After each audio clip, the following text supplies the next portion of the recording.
Platicábamos hace unos minutos con nuestro compañero en Puebla, Fernando Pérez Corona, respecto de lo que va a suceder en el estado con motivo del fallecimiento del gobernador Luis Miguel Barbosa. Bueno, primero, quién se ocupará de los 2 años que faltan de este periodo, pero sobre todo, qué pasará en el proceso de sucesión de 2024, en el que los partidos pues tendrán que designar candidatos, habrá campaña y bueno, pues alguien ganará evidentemente la gubernatura para el próximo sexenio. Vamos a hablar al respecto sobre lo que viene políticamente para Puebla con el maestro Roberto Alonso Muñoz, coordinador de la licenciatura de Ciencias Políticas de la Universidad Iberoamericana Puebla. ¿Qué tal, maestro? ¿Cómo está?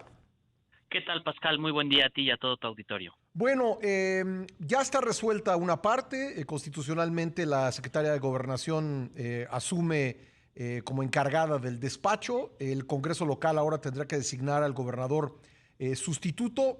¿Ahí se complican las cosas o comienzan a complicarse, maestro?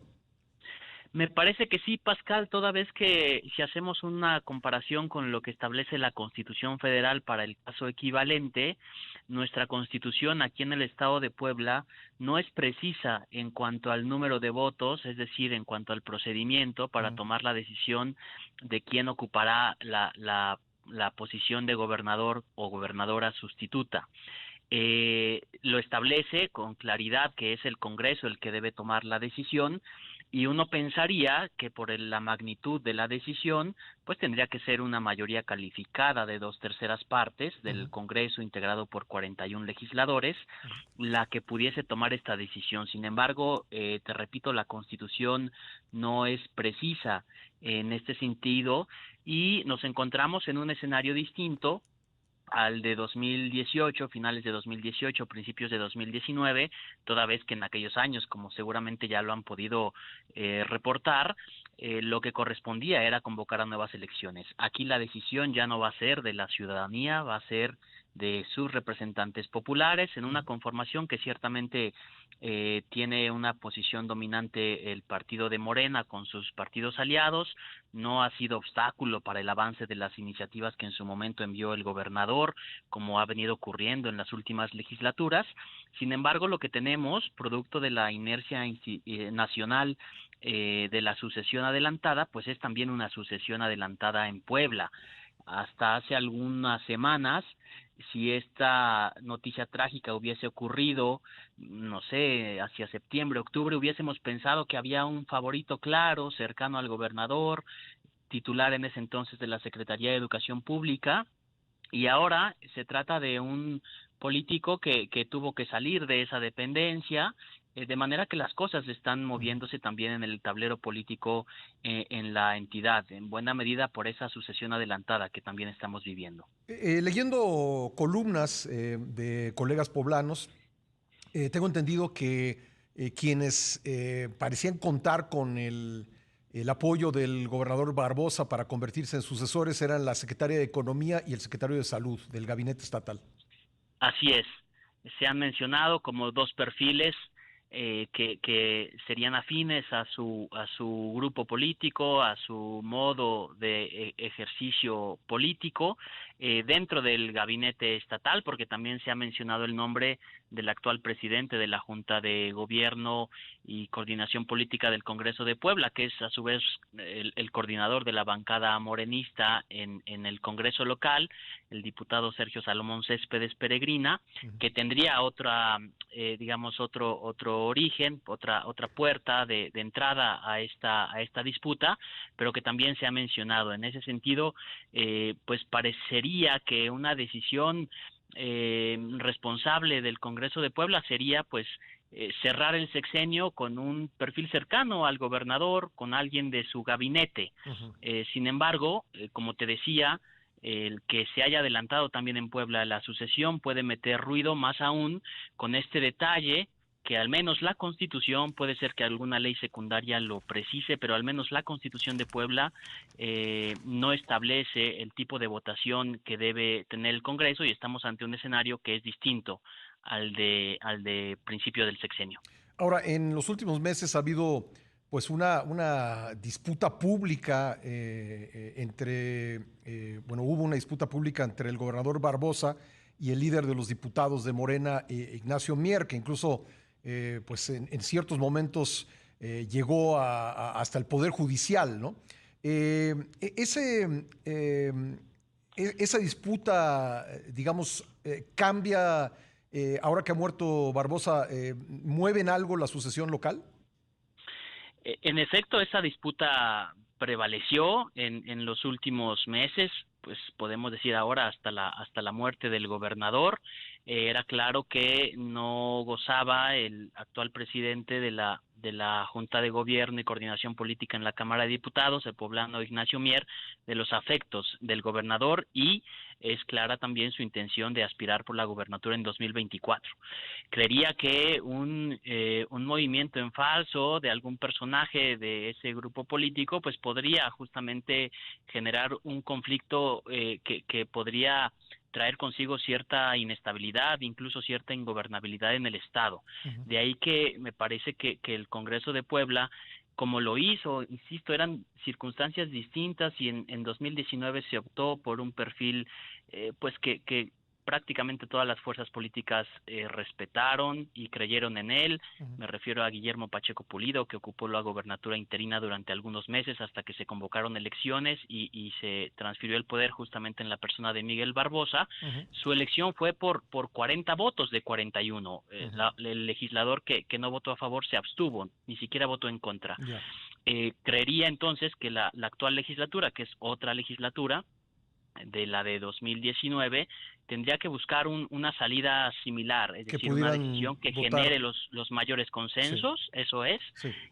y que en ese sentido pueda cerrarse el sexenio, Ujú. pues un poco en la lógica de gobierno que se venía desempeñando, y Muy con bien. esto me refiero a las prioridades de política pública y al perfil político del exgobernador Miguel Barbosa. Permítame un segundo, maestro. Tengo que hacer una pausa obligada y regresamos para seguir conversando. Con gusto. Regresamos. Le agradezco mucho al maestro Roberto Alonso Muñoz que me haya esperado en la línea. Maestro, debemos leer en la presencia del presidente López Obrador en Puebla hoy algo más que la asistencia del jefe del Estado a un homenaje a un gobernador que acaba de fallecer. Debemos leer, por ejemplo, que el presidente pues está interesado en ver qué sucederá, bueno, en ver y en incidir en lo que sucederá después. Sí, me parece que sería ingenuo no pensarlo, no de alguna manera proyectarlo. Si bien hubo diferencias entre el modo de gobierno, más aún de pertenecer al mismo movimiento este de la autoproclamada Cuarta Transformación entre Miguel Barbosa y Andrés Manuel López Obrador, hay que decir que en todo encuentro, en toda visita, que no fueron pocas las que hizo Andrés Manuel López Obrador durante la gubernatura de Barbosa, hubo siempre buena estima, hubo halagos, hubo reconocimientos, hubo aplausos mutuos. En ese sentido, creo que lo primero, pues, es claramente leer en esta visita, pues, la relevancia de esa relación que tuvo para el presidente, pues, la amistad, pues, con Miguel Barbosa. Pero me parece que también hay que entender en esta visita, pues un avance de la decisión, es decir, que sea la visita del presidente, pues un poco el momento que pueda marcar la ruta para las próximas semanas, para los próximos días. En 2018 tardó el Congreso alrededor de un mes para designar a un gobernador interino. Ujú. Se hablaba el día de ayer en algunos medios que tendría que ser una decisión de unos 10 días. Eso tampoco, por cierto, lo establece la Constitución, pero yo creo que sí hay que entender en la visita del presidente también pues un avance de esta decisión.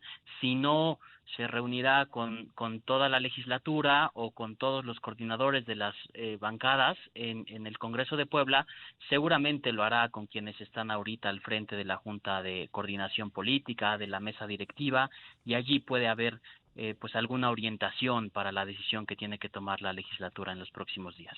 El hecho de que en las elecciones del 21 el oficialismo perdió la zona metropolitana de Puebla, en estas circunstancias de la muerte del gobernador Barbosa, pudiera poner en duda que Morena y sus aliados mantengan el control político del Estado más allá del 24? Me parece que no habría que leerlo así, toda vez que, bueno, si bien es sumamente importante la zona metropolitana, yo en este momento me encuentro en ella, en esta llamada, y es el centro político, el centro económico del estado. Bueno, es un estado de 217 municipios, Ujú. de una población muy importante a nivel nacional, y en ese sentido creo que sería una lectura irresponsable tomar una decisión a partir de los resultados electorales de medio término Ujú. de 2021 y no de la elección que llevó a Miguel Barbosa al poder. Creo que carecería de la legitimidad que tendría una decisión, como te decía antes de la pausa, pues que más bien pueda recaer en alguien cercano a su grupo político o concretamente de su gabinete. Ajá. ¿Y hay alguien, digamos, que pudiese obtener los 40 votos, 40 de 41 votos que obtuvo Guillermo Pulido? Eso es lo que veo difícil, francamente. Ujú. No ser por una voz fuerte, y no con esto digo autoritaria, sino una voz de peso que pueda atender, digamos, a este origen legítimo del gobierno de Miguel Barbosa, que pueda expresar el presidente el día de hoy. Me parece que no va a ser fácil tomar una decisión de ese tamaño.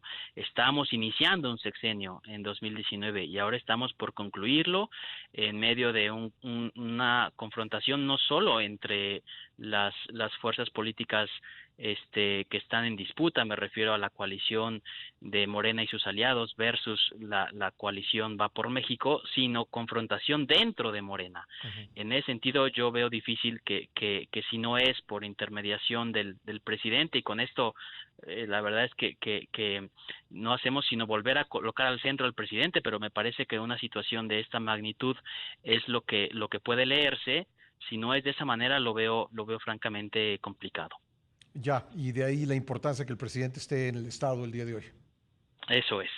Bueno, si hubiese que hacer algún pronóstico sobre quién podría ocupar la gubernatura, sería por los próximos 2 años, la sustituta sería el presidente del Congreso. Creo que él podría conciliar una mayoría importante, o bien alguien de su gabinete, y dentro de su gabinete pensaría pues en quien ha tenido una importante presencia pública por obvias razones, por el tema sanitario de los últimos años. Es Ujú. su secretario de salud, José Antonio Martínez García, Ujú. que él también ya había manifestado interés. El gobernador siempre nunca lo excluyó de su terna, de su lista de finalistas, a diferencia de otros personajes como el que hacía alusión antes, Melitón Lozano. En este caso me parece que podría ser una figura que goza de respeto, pues por una gestión medianamente razonable, positiva de la crisis sanitaria. Y creo que eso podría darle Ujú. una cierta estabilidad y buena condición de gobernabilidad al Estado en los próximos años. Finalmente, me queda un minuto y medio, pero a lo mejor algunos dirán, bueno, ¿y por qué estamos hablando tanto de Puebla? Más allá de que no es frecuente la muerte de un gobernador en funciones, pues el hecho es que Puebla es el quinto estado más poblado del país, y lo que sucede ahí, pues tendrá, lo que suceda políticamente en Puebla tendrá una incidencia seguramente en lo que ocurre en 24. Claro, y menos frecuente que hayan fallecido dos Claro. gobernadores en menos de 6 años, que hayamos tenido con quien vaya a asumir la gubernatura en su papel de sustituta, 6 gobernadores en 6 años. Me parece que eso da cuenta pues de una situación especial, extraordinaria, que merece la atención pública no solamente local, sino también nacional, y donde también habría que advertir a partir de estos escenarios trágicos que han tenido lugar, pues los vacíos que hay que atender en la propia Constitución. Claro. Incluso la figura de la titular de la Secretaría de Gobernación, lo que la Constitución establece es que toma o asume el despacho cuando el gobernador se ausenta territorialmente del estado por más de 15 días, no por fallecimiento. Aquí se está haciendo, desde 2018 se hizo así, una interpretación análoga, podríamos decir, para que resida en esa persona pues el gobierno inmediato de los asuntos del Estado, pero no es muy precisa la Constitución, así que ya con estos dos eventos trágicos me parece que también el Congreso tiene ahí una tarea pendiente. Pues maestro, muchísimas gracias por estos minutos. Con gusto, Pascal, muy Gracias. buen día. Muy amable, maestro Roberto Alonso Muñoz, coordinador de la Licenciatura de Ciencias Políticas de la Universidad Iberoamericana Puebla. Vamos a pausa, regresamos.